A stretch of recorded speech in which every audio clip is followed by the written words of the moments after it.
Fox 5 Amplified with Evan Leake. This story came to us back in the summer, or end of the summer, about a wedding ring being found on the bottom of the water by scuba divers. It's just a crazy story that it was lost and then found. And how did this come about? These stories just seem to find me, Tom. I don't know what it is. So it came through our newsroom as a tip, actually, from the couple itself. Yeah. And it was, like you mentioned, back over summer. They were at Willow Beach, which is actually technically across, the state border. And AJ and Stephanie limbo. So they're out at this beach. AJ's jumping off rocks as you do, and comes up at one point, and he feels it. It's like, oh no. Oh, no. The ring's gone. And just, because my first question when I talked to them, why do you have the ring on? Yeah. I think that's the first A thing. lot of people wear them all the time. Yeah, but if you're cliff jumping, I feel like that's maybe a thing you take unless off. you know it's really snug. Yeah, and in fairness to them, they'd been married less than a year, so maybe, still trying to figure that out. But a bit of a panic there, and they end up taking, they take it to Facebook, trying to find some help. It gets the attention of Ken Wiggy, who lives here in town.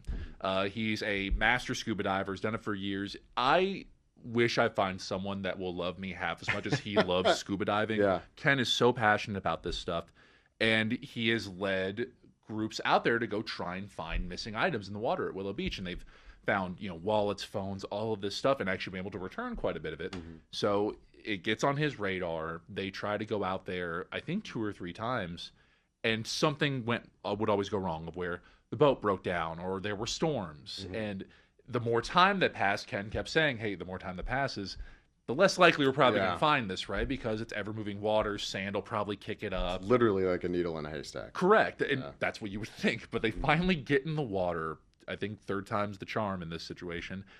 One of the divers with Ken underwater for 2 minutes comes up holding the ring. It's crazy. It's just incredible. And also just in the exact spot that AJ was. So it just, again, kind of like divine intervention. It just had not moved. And this is not, you think about this because we've seen these stories before about people losing wedding rings or things like that. Yeah. And a lot of times it's in dry land, right? So they use a metal detector or something to find it. This was just scuba gear in your eyeballs looking for things. Yeah. And just, you happen to have an eye for it, which I don't know how. You see that amongst everything. I mean, the water's clear enough, I guess, but a ring is so tiny. Yeah. Especially a man's wedding ring, right? There's a rock that you're looking for on it. So, but they're able to pick it up, and everyone is just shocked by the whole situation.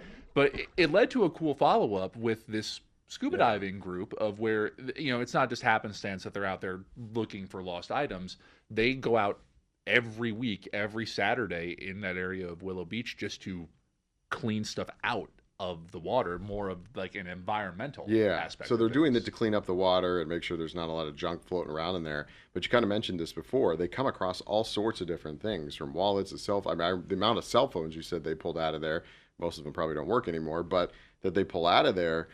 I'm wondering how many people are losing their phones on a boat. Like, keep it dry somewhere, Yeah, they hit that message pretty hard as well. But they're finding all this stuff. What kind of weird stuff did they find now? Well, because we went out there, right? So this was after actually finding like the wedding ring stuff. This was kind of a follow-up, and we went out there with them. And the amount of stuff, they had pulled chairs out of there, fishing rods, some larger stuff, tires. I don't know how that one works. But they found, but there's cool stuff to find too, of a lot of old like bottles and cans. Not it stinks that that's at the bottom of the water there, but they pulled out these like Coke bottles that were manufactured in the area dating back like 50, 60 years, made in Las Vegas. Which we have no idea how long those were underwater. Right. Likely they were there for quite some time because they're not just around anymore. Right. But It's funny to figure out that those are maybe just below the surface, whereas a cell phone that somebody dropped 6 weeks ago is right next to it. Yeah, that is really the cool part of it, of you have so much of past and present kind of floating next to each other, and they've pulled up thousands of pounds worth of junk in a given weekend at times. And it's kind of this little family, really, of where it's this scuba group that just goes out and does it. They've done it for about 4 years. They've gotten clearance, from higher ups and community and environmental people to do it. So it's not as ragtag as maybe as it seems. They're getting support to be able to do this because, like, hey, you're coming out here to clean our waters. Yeah. that's great. Continue to do that. And then, just some of the stories that they've had from the stuff that they have been able to return. A lot of it is phones, but, people that, have like memories and photos on those phones that aren't backed up or something, and they get these emotional connections with people.